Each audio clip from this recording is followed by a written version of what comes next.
अस्सलामुअलैकुम, मैं हूँ सदफ़ याकूब और आज हम फिर से हज़रत आदम अलैहिस्सलाम के ऊपर बात करेंगे। और हज़रत आदम अलैहिस्सलाम जैसे ही जन्नत में गए और जन्नत में जाने के बाद फिर उनको जन्नत से शैतान ने वरगलाया और वरगलाने के बाद फिर जैसे जन्नत से बाहर निकाले गए, वो मैंने सारा मामला आपके साथ शेयर किया है।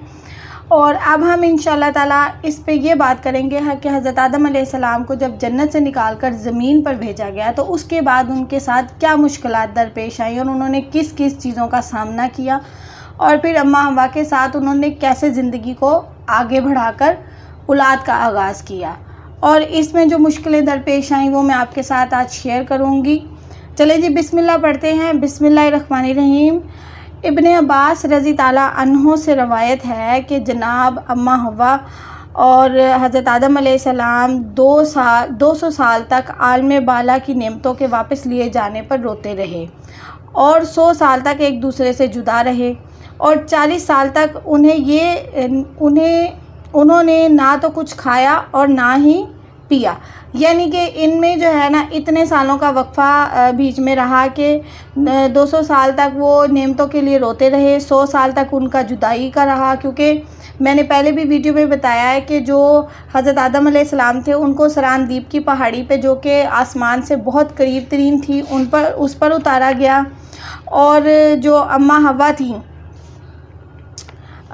उनको जो है ना एक रवायत में आता है कि हज़रत आदम अलैहिस्सलाम को सरानदीप की पहाड़ी पर, जबकि जो अम्मा हवा थी वो जद्दा में उतारी गई और जो मोर था वो हबशा में और जो सांप था वो अस्फ़हान में छोड़ दिया गया। यानी कि इनको मुख्तलिफ़ रास्तों पे छोड़ दिया गया। और सरानदीप यानी कि आजकल के हिसाब से मुझे जहाँ तक इल्म है वो श्रीलंका में है और जद्दा और श्रीलंका का काफ़ी सफ़र है। तो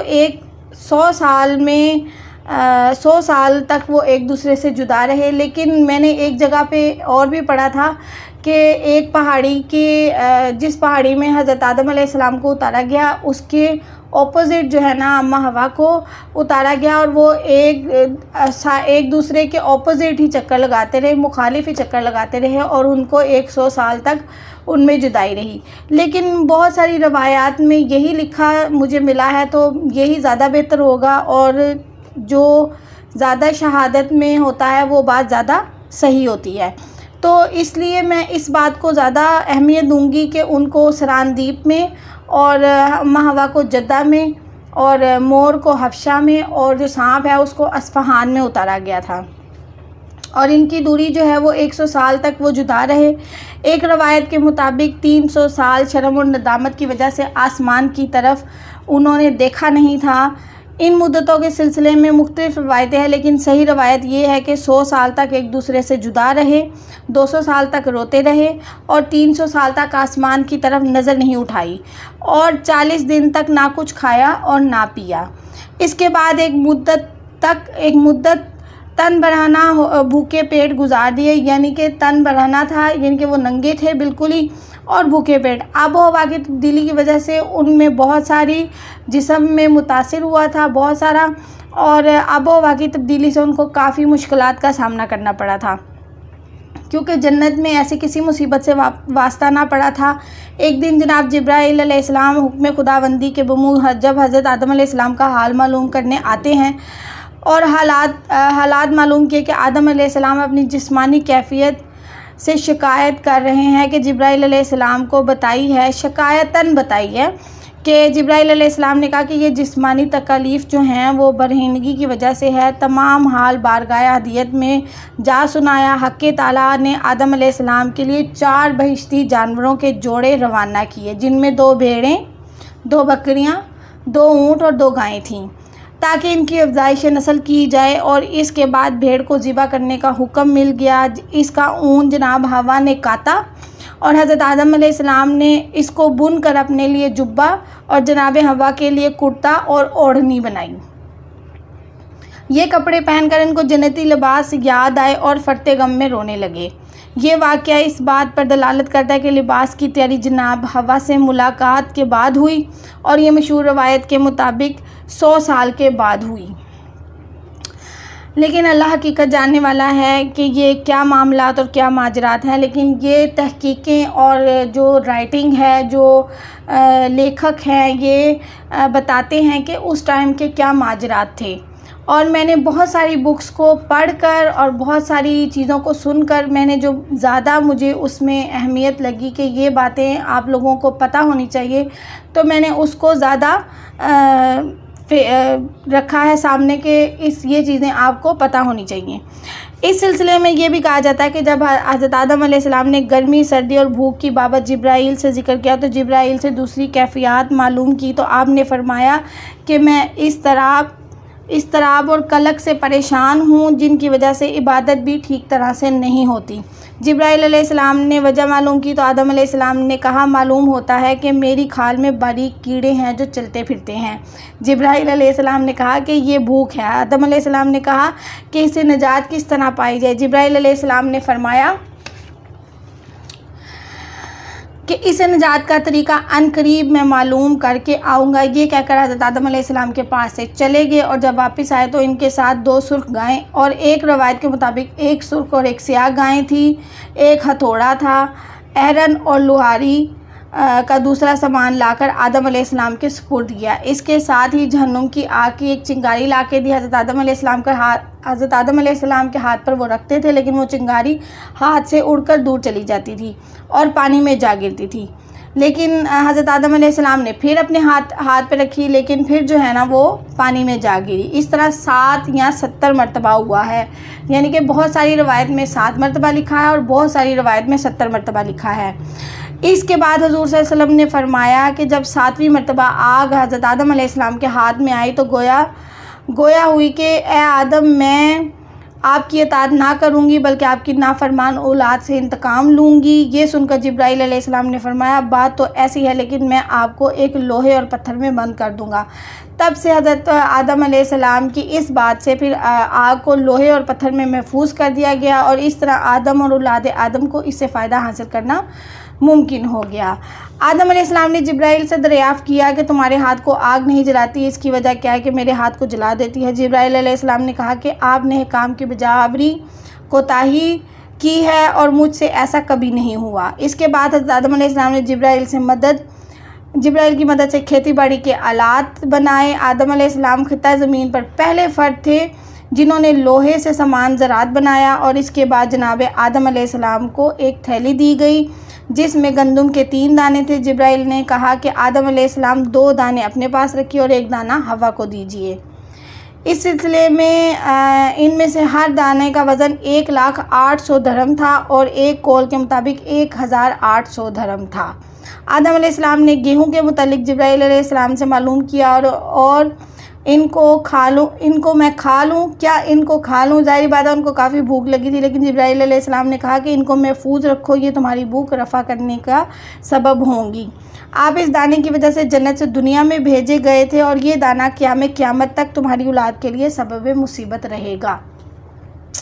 और आज तक लोग रोटी के पीछे भागते हैं जिसका अल्लाह ताला ने सबसे वादा किया हुआ है, और जिसका वादा अल्लाह ताला ने नहीं किया, यानी कि जन्नत का और रोज़े महशर का कि मैं हर इंसान को जन्नत में डालूँगा, इसका वादा अल्लाह ताला ने बिल्कुल नहीं किया। अल्लाह ताला ने कहा जैसा अमल वैसा अजर। तो हम उसकी फ़िक्र में नहीं है, लेकिन आज तक हम रोटी की फ़िक्र में रहते हैं जिसका अल्लाह ताला ने वादा किया हुआ है।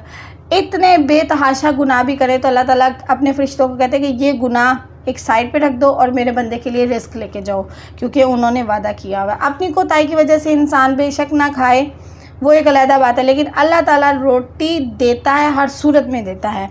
ओके जी। दूसरी जानिब हज़रत आदम अलैहिस्सलाम ने गाय को हल के साथ बांधकर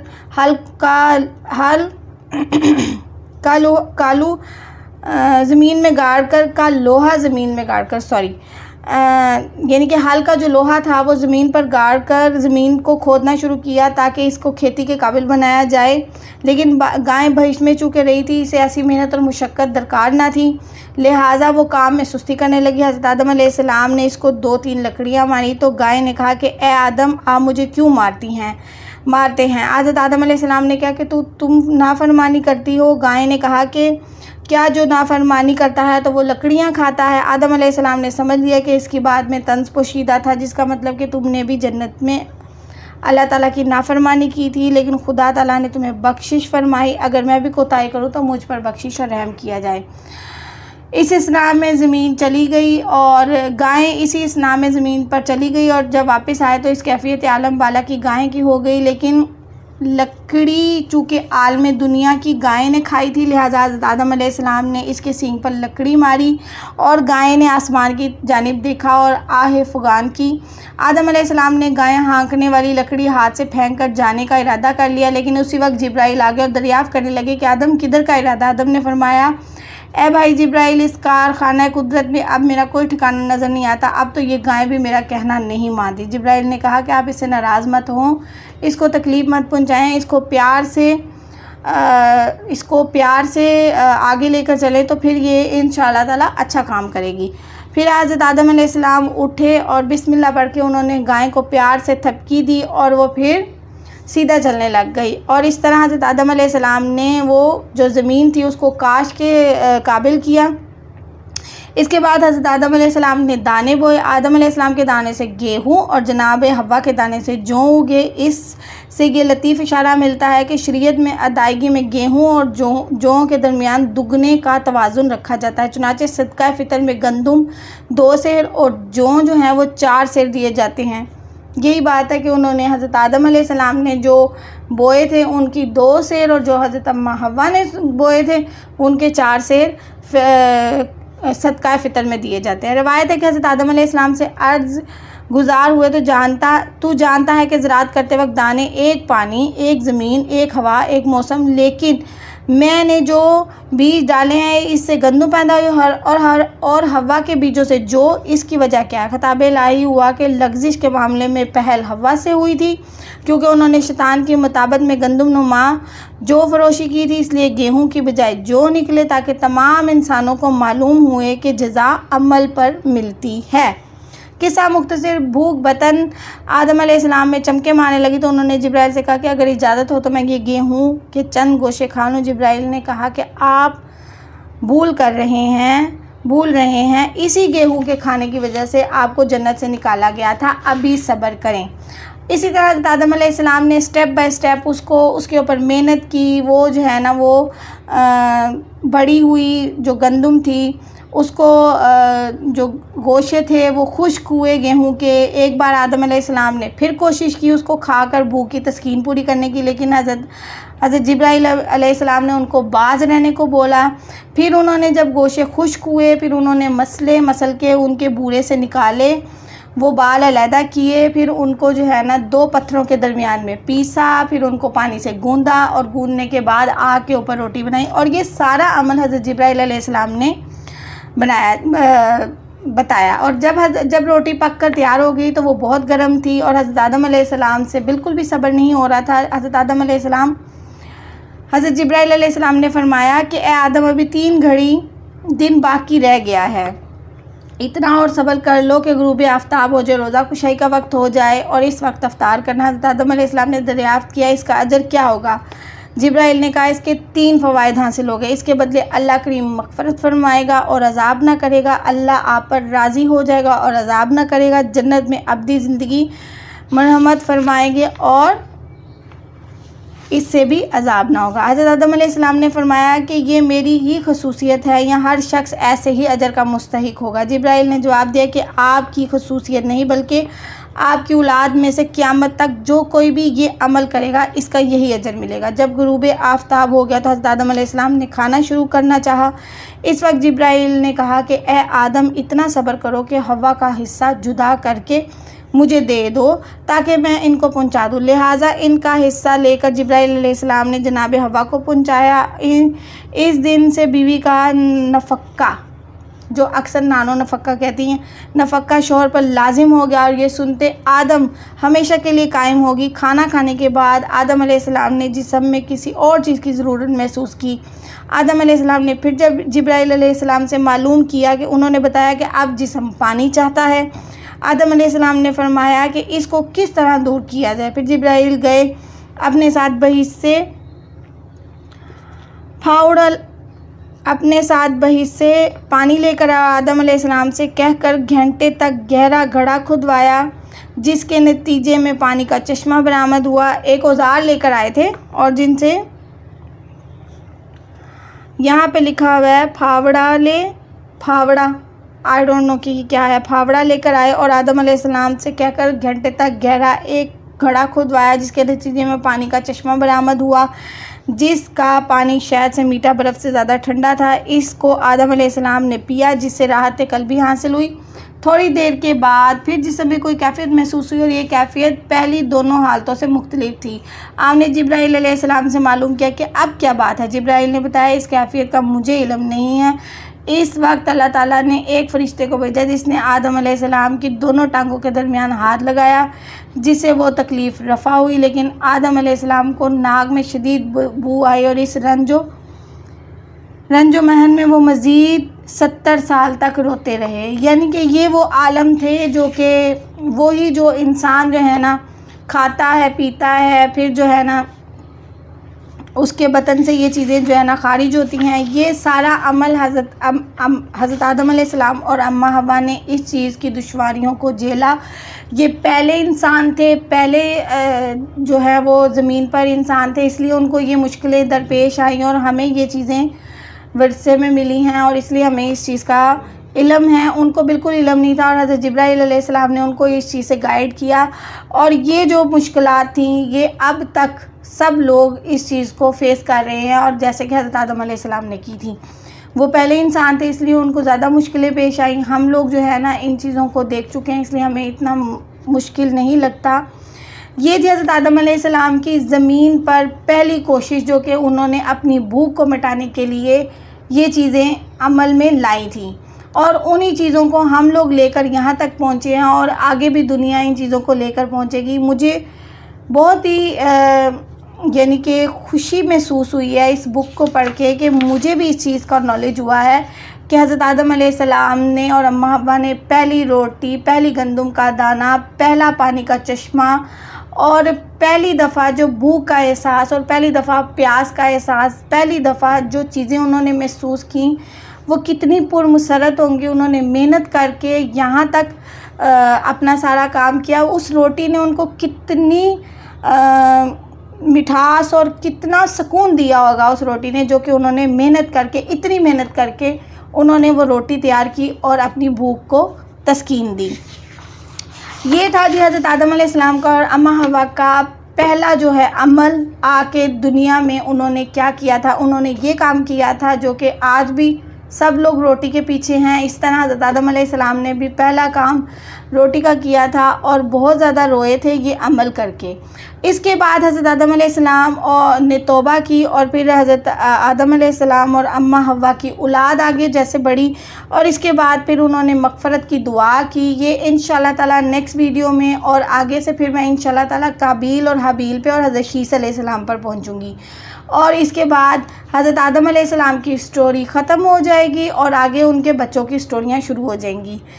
मुझे उम्मीद है कि आपको ये स्टोरी बिल्कुल बहुत अच्छी लगी होगी, बहुत पसंद आई होगी। मुझे भी बहुत पसंद आई थी। अगर आपको मेरी ये वीडियो अच्छी लगी है तो प्लीज़ मेरी वीडियो को सब्सक्राइब भी करें, शेयर भी करें, लाइक का बटन भी दबाएं और बेल आइकन का बटन भी दबा दीजिएगा ताकि मेरी हर आने वाली वीडियो आपके पास बर वक्त पहुँचे।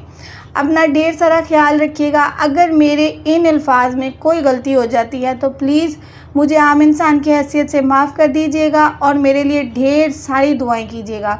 अपना ढेर सारा ख्याल रखिएगा। और अगर हज़रत आदम अलैहिस्सलाम के मुतल्लिक कोई भी बात हो, कोई भी चीज़ आपको तंग कर रही हो या कोई क्वेश्चन हो तो प्लीज़ कमेंट सेक्शन में ज़रूर छोड़िएगा। मैं पूरी कोशिश करके उसका जवाब देने की कोशिश करूँगी। अपना ढेर सारा ख्याल रखिएगा। ओके जी, अल्लाह हाफिज़।